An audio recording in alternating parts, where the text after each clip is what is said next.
What's going on, everybody? How you doing? This is Warren Dews, the Vice President of Capital Region Independent Media and the publisher of the Ravinia News Herald. As y'all all know, we do this thing called Get to Know under the umbrella of community conversations.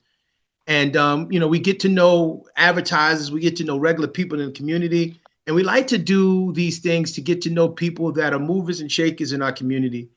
And so I wanted to talk to our current town supervisor, and I also wanted to talk to the person we're about to talk to, who's running to be the town supervisor. But because it's politics and because it's during that time, I thought it'd be unfair just to do one person. So what I wanted to do was interview both people running for this position. There was a lot going on with people wanted them to debate and all this other stuff. So I decided to, as the publisher of the newspaper, get people to send me questions, and we'll ask the people questions. So, as I like to do all the time, I got a new friend here. Friend, who are you? George McHugh. So I call everybody friend because, as the publisher of the paper, no matter what my politics may be, my job is to make sure that we're fair and honest and balanced. And I wanted to have this time to talk to you, George. George, you and I known each other for a little while. We worked together. You were the town supervisor previously. And as you know, we have an office that you used to own that we our papers in. I bring that up to say it's funny. People always just say, "Oh, George McHugh's got them in the pocket," because we had to. I hate dealing with that foolishness. So I'll say in front of George, nobody's got me in their pocket. No one. All right, but what I wanted to do was talk to George today and find out why George wants to run for this position again. So I have questions, George, to talk to you about from people in the community, and we'll get started. Is anything you want to start by talking about? No, I just want to thank you for putting it together. We tried for the last month and a half to try to get a debate, and couldn't come to a date, a mutual date with our counterparts. So unfortunately, that wasn't able to happen. But I'm glad that you were able to put this together, and I look forward to talking with you now and giving you my perspective on the questions that you've received. Yeah, so let's get started. I mean, the bottom line is I just want to talk to you and find out, why you believe this position is for you and why you want to do it again. You've done it before. And so I got questions from some people. There's a question from Jeff Lukens. Sir, if I pronounce your name wrong, I apologize. He's from Coeymans. His question is, will you fix the old town hall building and move back into it? So I'm assuming Mr. Lukens is talking about the 18 Russell Avenue Ravinia building that many of our staff are still in, that's full of mold and hasn't been remediated yet. And will we fix that town hall building and move back into it? First of all, it's probably important to point out to Mr. Lukens and everyone else that building was never built to be a town hall. That building was built originally to be an American Legion Hall, and ultimately it was purchased by the town of Coeymans and retrofitted into a town hall. So it was never meant to be a town hall. It was never meant to be to have the sustained use that it has right now as a municipal building. Nor has the medical office that was recently purchased by the current administration ever meant to be a town hall. That's in the process of now being retrofitted, and unfortunately it's not even large enough to hold all of the town departments. But ideally, in my opinion, it would be best if all the departments within our town government were situated under one roof. Mm-hmm. This would be more convenient for the residents seeking local services. It'd be easier for each department to work that are working together. The purchase of the former medical building on Route 9W does not allow for this to happen, as it's too small and inadequate for the purposes of a centralized town hall. Mm-hmm. The purchase and renovation is costing the town over $1.2 million. Mm-hmm. And may create the scenario for split operations, which means multiple buildings, more maintenance, more expense, less efficient. Anyone who's ever run a company, I was in the military for 31 years. I know what it's like to have split operations. It's very difficult to run an organization that way. Certainly not as efficient as if you have everyone in a centralized location. Repairing and remediating the mold in the current town hall may prove necessary, but I can't say that for sure until I evaluate the situation upon taking office in January. I can say, though, that I will make it my highest priority to evaluate the town hall situation, discuss it with our engineers, town board, staff, the public, probably have informational hearings, to decide what the best course of action is given the predicament that we are currently facing. And of course, I was 6 years in the position of town supervisor. I had great success in getting grant funding. So that would also be a part of any renovations, any new buildings, would be reaching out and seeing what kind of grants we could also get. So the other question that he asked, and I'm going to keep it to the building, he said, how can you justify a new building when you couldn't take care of the one you had?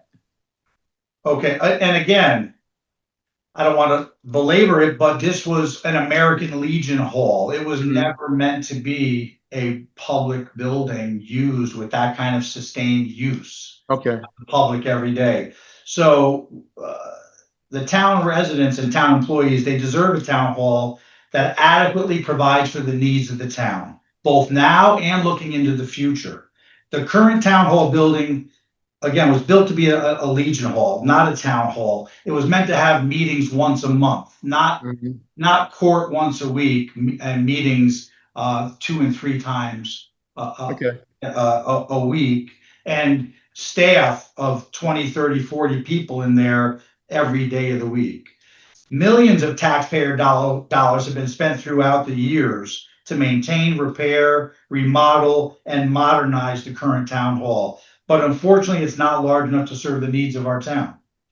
Deciding how we proceed will be a decision made after much consideration and thought, and with the input of as many people as possible, including engineers. Sometimes it's better to remodel, repair. Sometimes it's better to just start from scratch. I don't have the answers to those questions yet, but those are the questions I'll be seeking answers to. So another question from another person in the community, Carlo de Oliveira.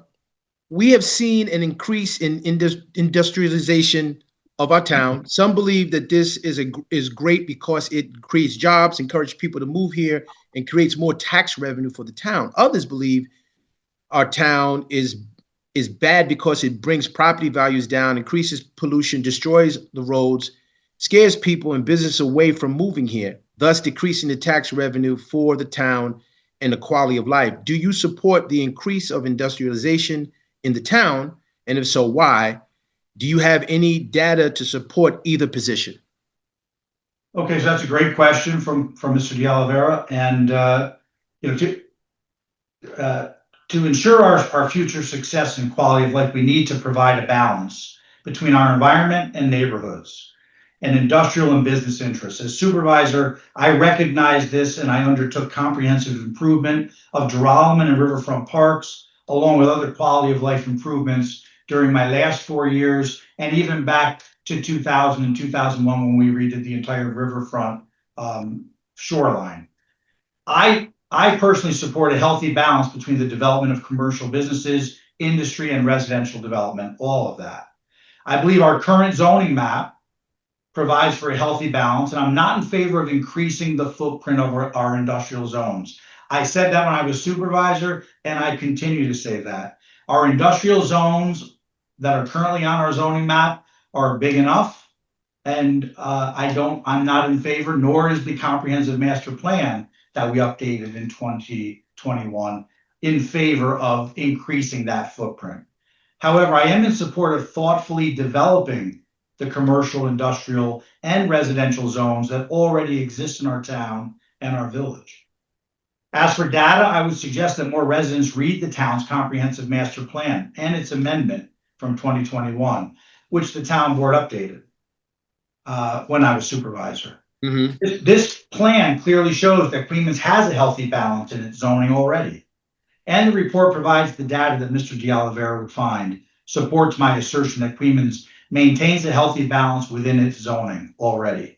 But again, we have enough zone, specifically to his industrialization question, we have enough industrial zones in our town already. They do not need to be expanded upon. So the other question that he asked was, how to make the town safer, more attractive, and more affordable. And before you answer that, the other question I think you answered already. Given the heavy industry development that has already taken place to the Hudson River and Coeymans Creek, does it make sense to expand industry even further? No. And so I think you kind of answered that, but answer those two questions. Yeah, it doesn't, again, the footprint is the footprint on our zoning map. We don't need to make any more industrialized property in our town, but we need to smartly and thoughtfully develop what we do have, both commercial, industrial, and residential. As far as safer, more attractive, and more affordable, in 2020, we met with the Albany County Sheriff, Craig Apple, and the town board and the sheriff entered into an agreement to establish a sheriff substation in Coeymans. This was in January of 2020, and it was at no additional cost to town taxpayers. This single act doubled police patrols and public safety in Coeymans. And currently, Coeymans has one of the lowest crime rates of any town in Albany County. Along with the Albany County Sheriff's Department, the Coeymans Police Department, Ravenna Rescue Squad, Coeymans Hollow, Ravenna Fire Departments, Coeymans maintains a reputation, not only in the county, but in the entire region, of safety and response. Public safety has always been a priority in Coeymans. It shall remain a priority under my administration. This is probably why I've received endorsements in this year's election with 3 law enforcement unions, as well as an endorsement from Albany County Sheriff Craig Apple himself. Mm-hmm. From 2020 to 2023, my administration lowered the town tax rate by 19%, while adding and improving services to residents, and built up our surplus funds those same years while we were lowering taxes. I look forward to working together with Mayor Mizuraka and the village board, together with the county, state, and national leaders, to continue to beautify our main streets and develop our local economy. Maintaining a high level of services to our residents while maintaining an affordable tax rate is how we make our town attractive for both residential and commercial growth. Another question that someone asked, and this is from Barbara Heisman. I think she lives in New Baltimore, which is not it's in Greene County. But I guess things that happen in the county you're being charged of affects everyone around. So she had a question. She had a couple of questions. I'm going to answer a couple of those. One of the questions was, how do you see the workload of town supervisor, and how will you handle it? Well, I mean, I have the benefit of doing the job for 6 years prior to now. So I've always viewed the job as one that's very demanding, especially during evenings and weekends. Mm-hmm. Thankfully, I have the ability to retire this year. I'm retiring from the Albany County Sheriff's Department effective December 30th. And I plan on being full-time in the town hall as town supervisor. So I have 6 years experience doing the job. I'm confident with those years of experience, building a staff that I've built in the past, and some of whom are still in those positions, that we will put the time and effort in and handle the workload just fine, and we will progress Coeymans going forward. So when there is a town decision pending in the town board of planning board level, how do you avoid conflicts of interest affecting that decision, especially if a friend or colleague is involved? How do you work with that? Because I know where this question is coming from, and sure. So how do you handle that in the future? Where it's not how you handle this is quite simple. The town ethics law was drafted back in the 70s. Mm-hmm. In 2023, the town board under my administration rewrote it and replaced the entire ethics law, modeling our new ethics law, basically modeling it on the state model that we were provided, that every town was provided. So we completely rewrote the town of Coeymans ethics law, spells out conflicts of interest and the process on how and when a board should or must recuse themselves. And I'm confident that all of our board members at every level will seek counsel and advice from the town attorney or the ethics board whenever they feel they may have a conflict of interest. It's interesting that this new ethics law and the town ethics board have only been put in place since 2023. But they were recently asked to provide an advisory opinion by Councilman Ron Hotelling. So Councilman Hotelling, publicly at the public meeting, he put forward a request for an advisory opinion from the ethics board regarding the town supervisor's use of the town of Coeymans Facebook for political purposes. They rendered their advisory opinion, and it was, from my understanding, it was critical of the use and basically said it was a violation of our social media policy. That's my understanding. I haven't read the opinion myself, but that's what I understand. And ever since that happened, I have not seen the town of Coeymans website or Facebook page used for political purposes by anyone, including the town supervisor. So it works, is what I'm trying to say. It works. It's there. It's in law. It's a new law. It's less than 2 years old, and it works. So I would rely on the updated law, the ethics board, our advice of counsel, and that's what I would basically rely on to make sure that if there are any conflicts of interest or potential conflicts of interest. I mean, certainly conflicts of interest are not a new concept for me. I'm an attorney of the last 28 years. That's built into our model code. I don't have a problem identifying conflicts of interest and recusing myself, and I have no problem pointing that out to others if and when the need arises. So here's the thing. So, and this is the question we just, as we're talking about this, you say that, and as a lawyer, you're supposed to, be honest and all this other stuff. But some of the issues that I hear about you, I have people in the market that really like you and trust you, but there's people that don't like you and trust you. How do you fix that stigma of people think that, I'll use the phrase that I know, the good old boy network, where there's a lot of back deals happening. How do you fix that and get people to trust you in the market? And that's a question I'm just asking because I hear that. So how do you fix that? If someone has something specific they would like me to address, I'm happy to do so. You put out a request for questions. You got 6 from residents, 6 from Greene County residents. So and none of those questions that I saw had anything to do with conflicts of interest about me or backdoor dealings or anything like that. So if that's such a prevalent issue, why did anyone ask it? No, I'm just, you've answered the question. You've answered the question about the ethics. You know what I'm saying? So I'm just telling you that I'm putting it out there, and you've answered the question. Yeah. So I think you're never going to stop the rumor mill, especially not in the town of Coeymans. I was born and raised here for 60 years. I am a 4th generation. Do I know people? Certainly I know people. Does that mean that something's unethical? Of course not. Of course not. So the reason why, and listen, some of the things, because the conversation is going to flow differently because I have questions to ask you. And so I asked that question because I deal with it all the time. I deal with you. I believe that you and I had a good relationship.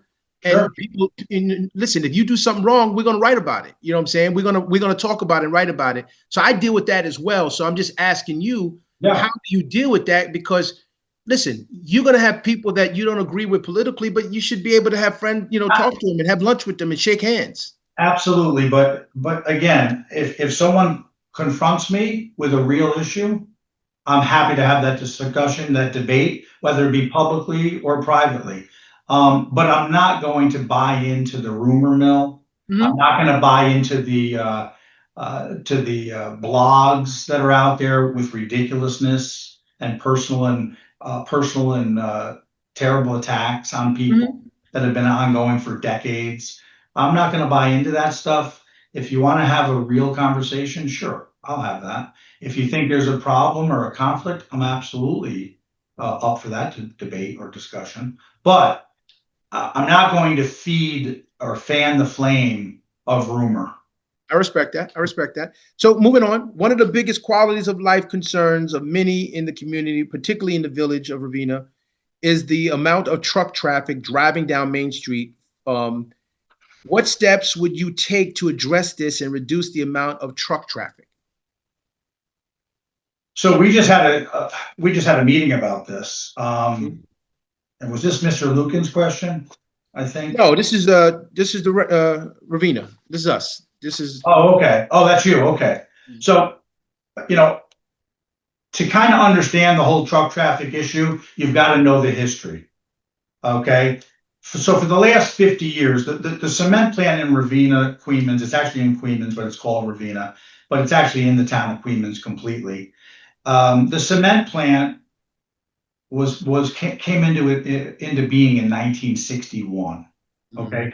From that period of time to 2011, 50 years, they did not truck aggregate stone out of the quarry.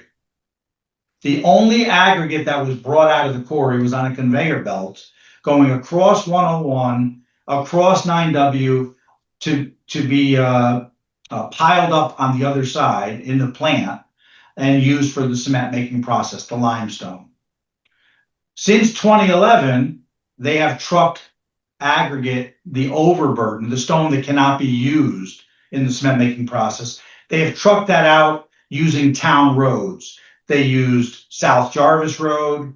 They used North Jarvis Road. They used Mountain Road Extension. In 2022, Dan Baker, who was the highway superintendent at the time and still is, he and I was the town supervisor. We went and we inspected South Jarvis Road and North Jarvis Road. And the truck traffic had basically destroyed those two roads. They were Okay. destroyed. The sub bases were not strong enough to withhold 50 to 100 trucks a day going over them. So they were destroyed. What we did was we passed a local law putting 8-ton weight limits on those two roads.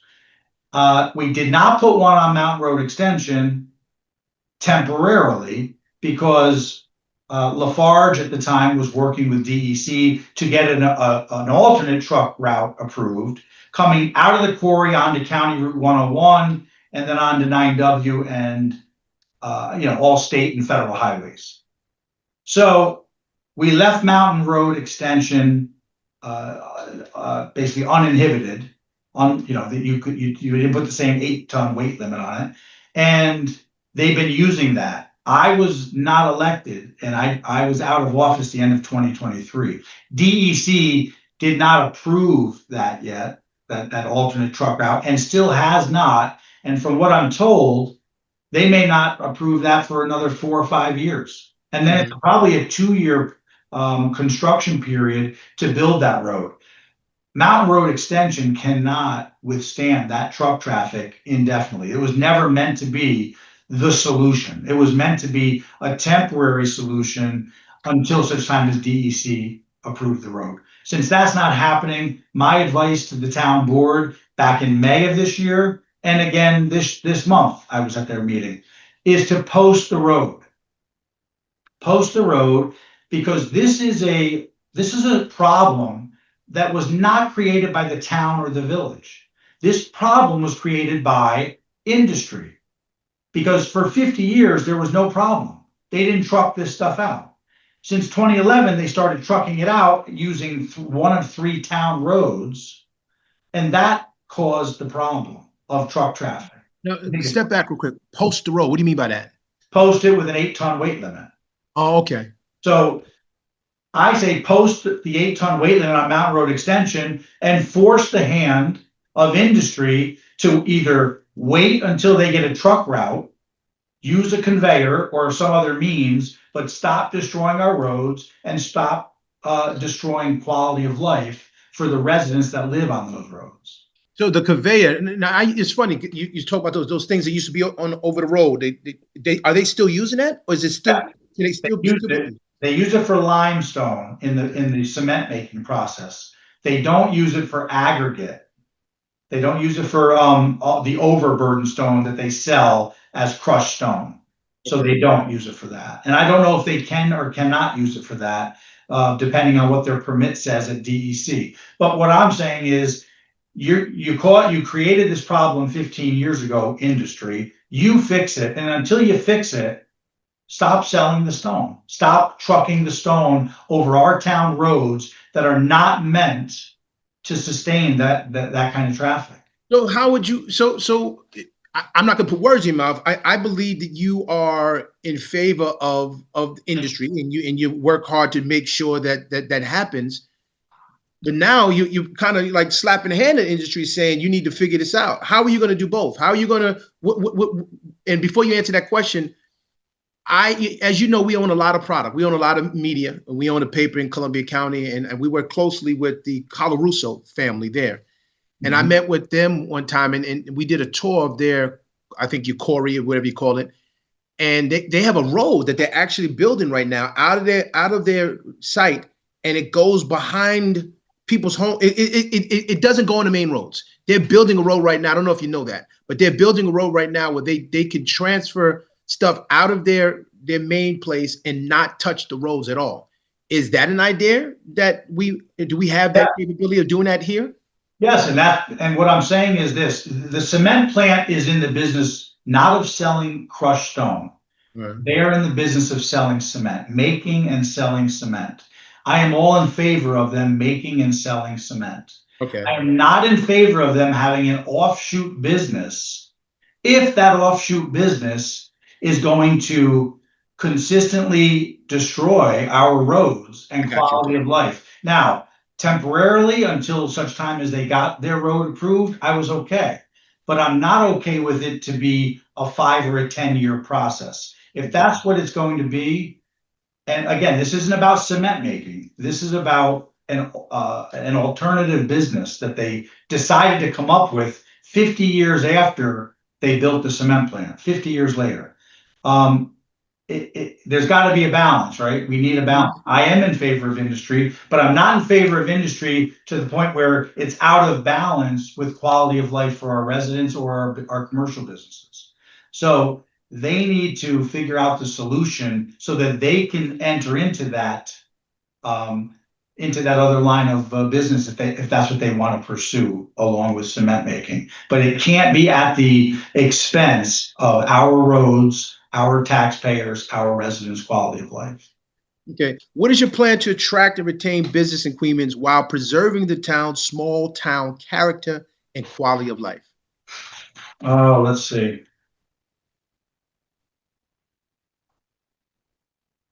Just want to look at my notes.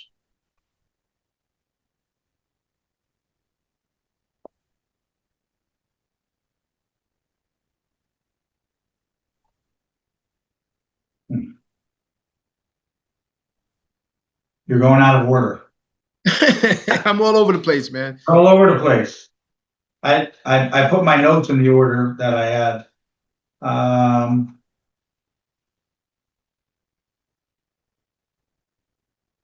Can you just say that one again? What is your plan to attract and retain businesses in Coeymans while preserving the town's small town character and quality of life? How are you going to do both? Oh, okay. So how do you do both? Well, again, everything in life is a balance, isn't it? You can't do any one thing too much. If you do, you're out of balance. So smartly developing our existing industrial areas without making the footprint any larger. Commercial business districts, residential areas. I think that's what we as a town and a village need to concentrate on. And again, not all industrial focused, not all commercial, and not all residential. You need to keep that balance as well. And I think our zoning map does a good job of that. I think also we as a town board and a village board need to include our school board in the discussion and plans, because a strong and healthy school district is imperative to healthy growth of a community. I can give you a good example, and property values too are very contingent on the reputation of your school district. So including all of these partners in the mix is really what needs to be done. You can't do it it's not just a town board issue. It's not just a village board issue. It's not just a school board issue. I remember years ago when they were developing residential homes up in next to Jericho Drive-In. Part of that residential development was in the Bethlehem School District and part was in the RCS School District. The homes that were going up for sale, that were being built, that were in the RCS School District were approximately $30,000 less than the ones in the Bethlehem School District. Why? Because of the school district. Because of the reputation of the school district, you were going to pay about $25,000 to $30,000 more for a Bethlehem School District home, same model, same home, same builder. You're going to pay that much more because of the school district's reputation. So we need, I think I really realized this after 6 years of being supervisor, is that this is, you can't fix everything as a town supervisor. You can't fix everything as a town board. You need to include the community and these other boards. The village, certainly one of them. The school board, a big player in this. They need to be included in this mix. Otherwise, you're going to have a half a solution. You're going to have a half a solution. So I think being more inclusive with these boards, with these players, with these stakeholders, whatever you want to call them, being more inclusive would be my approach moving forward as town supervisor, more so than I have in the past. And again, I don't think we did anything wrong before, but I think that it was a lesson learned that you need to include the entire community if you want to change and progress the community. So let me just throw this at you. So let everybody know that, normally as a media company, we don't send questions out to people beforehand, but we did this for you and the current town supervisor. So y'all realize this is not a got you meeting. I'm not trying to do got yous. I just wanted to make sure that people got to hear why you feel that you need to be the town supervisor. So I just wanted to make sure everybody understood why I did it the way that we're doing it. But I am going to ask you questions as we talk. And so you said something that makes me want to ask you this next question. Sure. You sound like, I'm not putting words in your mouth, but it sounds like you said that you learned the lesson, that you want to be more inclusive and work closely with other people this time around if you were to get the job. Am I right? What I'm saying is, I don't think as a town supervisor or even a town board that you can fix all of the problems on your own. I think that you've got school board members, you've got village board members, you've got the community, you've got different districts within your town, that you've got to be more inclusive and bring in all of the stakeholders and not think that you're going to solve all of the town's problems by yourself. No, I think that's a lesson learned really from experience, just from being in the job long enough, 6 years as supervisor, learning lessons as you go that, hey, this is a lot easier. I'll give you a great example. When we did the comprehensive plan update, it had not been updated in 16 years. We put together stakeholders at every level: business, industry, historic society, firehouses, school district, you name it. Everything was covered, and the end product. And I think Marlene McTeague was one of those people on that committee that helped with that. The end product was so much better because of the different perspectives. Farmers, we had farmers on there to give a more agricultural perspective on things that I never would have thought of. So I think that was the lesson learned for me in 2021, was that more stakeholders is better than less stakeholders. You may not always agree and you may have different perspectives, but at the end of the day, I think the product that comes out of that is a better product because of it.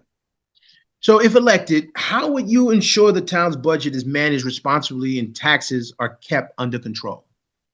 So again, when I was town supervisor, we lowered taxes 19% in 4 years, had one of the lowest tax rates in the history of Coeymans. We left the current supervisor and his administration with nearly $5 million in cash reserves. I think I would manage it the way I do my law office, any company that I've owned in the past. I would manage it like it's my own. Pay bills on time, Not get late notices saying that your electricity at the town hall is being turned off. I don't think that's managing correctly. I've never had that when I was supervisor. I always monitored revenues, I monitored expenses, and I paid bills daily. I signed checks myself, unless I was not in the office, and only then would I allow a stamp to be used. I was the chief fiscal officer, and I made sure that my bookkeeper kept me abreast of things. I looked at things myself, and I was the budget officer as well. So every day we looked at the budget. Every day we were tracking to see where we were on certain things. When you can raise revenues over $2.5 million in 4 years, above and beyond. I was left by Supervisor Crandall's administration about $2.5 million in reserves. We turned that into almost $5 million in reserves in 4 years, and lowered the taxes at the same time. That's how I would do it. So what do you see as the top concern for the town, and how would you address it? I think that the top concern is a new town hall. Right now, you've got split operations. You've got offices scattered all over town. They're still in the Nolan building. They're at the existing town hall where there's mold, and they're over there renovating the old medical offices. This all leads to higher costs, inefficiencies in our local government. The employees at 18 Russell Ave, to include the Coeymans Police and Justice Court, town clerk, and record storage, remain in a building infested with mold. Mm-hmm. That is a serious problem, and it hasn't gotten any attention since finding out about it, except that we moved our building department and assessor out of the first floor. I think that the predicament we're in, where we have a building that's too small to house all the town departments, and we bought it without any referendum, without any informal public hearings, was negligent at best. And now we're putting another $200,000 into it to try and put some offices there, but you're still going to have a court and police and all of your town meetings held in the same building that has the mold problem. What are we doing? What are we doing? Are we going to have split operations? Are we ever going to fix the mold problem? Are we going to move them out and put them someplace else? I don't know. I think what happened here is actions were taken without a lot of thought, a lot of planning. And that's not how you run a town. That's not how you run a business. That's not how you run anything, unless you're going to plan on failing. And right now, I think we're failing. We're failing. We don't have the leadership we need to succeed, and hopefully that's going to change in the next 2 months. So you served as a town supervisor before. What accomplishment are you most proud of during your tenure? So in 2000 to 2001, we as a town board accomplished a $300,000 riverfront improvement grant project. We constructed a boat launch and a boardwalk that residents still enjoy today. I remember when I became supervisor in 2000, 3 weeks into my tenure, I was brand new, 34 years old, just became an attorney not long before that. A gentleman came into my office and said, "You have a $300,000 grant that you got several years ago. No one's used it. You're going to lose it to another municipality because we're not going to let you just keep having it." So we were under the gun. Within 6 months, I had plans to use the money, and the town board approved what you see as the boardwalk down in Coeymans today, and the boat launch. So I was very proud of that in only 2 years' time as town supervisor, that I was able to lead that town board in that project. From 2020 to 23, as we as a town board decreased property taxes 19%. Simultaneously, we increased town cash reserves upwards of $5 million, which was a 68% increase in cash reserves. We invested over $2 million in that 4-year period into our town parks, all through grants and federal funding. We provided high-speed internet service to rural areas on Star Road and Buschendorf Road at no cost to town taxpayers. We received approval of a $17 million state grant with the assistance of Albany County Executive Danny McCoy to invest in our electric grid and infrastructure. All of these achievements were made while we as a town navigated our residents through an unprecedented time. As you know, we were right in the middle of COVID-19 global pandemic, and all that still happened. So what I'm proud of being able to make those accomplishments in spite of the fact that we were all enduring something that we've never seen before, right? A global pandemic. I've received numerous endorsements this year from neighboring town supervisors, and this is something I'm very proud of. New Scotland, Westerlo, Colony, Athens, all those town supervisors endorsed me in this position, and it's split. They're not all Republicans. They're not conservatives. A lot of them are Democrats. Albany County Executive Dan McCoy, Albany County Sheriff Craig Apple, I received their endorsements, State Assemblyman Chris Tague. These endorsements come from Republicans as well as Democrats. These are leaders in our area. And what I'm proud of in these endorsements is that they show that regardless of political party, in my 6 years as Coeymans Town Supervisor, I reached across the aisle and I developed great working relations with any local leader that was willing to work with me for the betterment of the town of Coeymans. And if elected again, I'm going to continue to work with these leaders and others and foster relationships that benefit the town of Coeymans and its residents. So I'm most proud of the fact that we got things accomplished, and regardless of politics, I built those relations to the benefit of our town. And it didn't matter what the politics were, and they didn't care what the politics were either. Well, listen, I appreciate you taking the time. As you mentioned before, people wanted you to do a debate, and the Republicans and Democrats to do a debate. So the reason why we did this, as a publisher of this paper, was just to get people to hear your side and have be able to make a better decision on what they think is best for the community. As you know, my goal and my job is just to be fair and balanced as a publisher. So I appreciate you taking the time to do this. Everyone, once again, this is our community conversation. This is under the umbrella of Get to Know. We have George McHugh here, who's running for town supervisor. And we'll also do the same thing and ask some of the same similar questions of the current town supervisor. And this should be up soon on our website. George, in closing, is there anything you want to say to the people before we go? Yeah, I would just like to say, listen, I'm 60 years old. I was born and raised in Coeymans. I love my hometown. What I know about Coeymans is everybody knows everybody.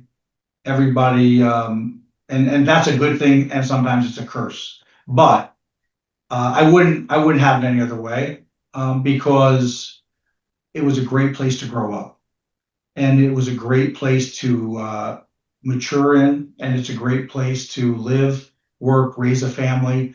I'm thankful that my parents and their parents did that for us, and I want to do the same thing for our kids, and now I've got grandchildren, so I want to do it for them as well. But I want to maintain that close-knit hometown feeling. But it's got to be a place where you can live and work, and it's got to be great. It's got to be affordable. And so all those things come into my mind. And people say, why on earth would you want to be supervisor again? Because it's not an easy job. It's challenging, very challenging, and it's very challenging on your personal and professional life. But why? Because it's worth it. It's worth it. Public service. I've spent 31 years in the Army.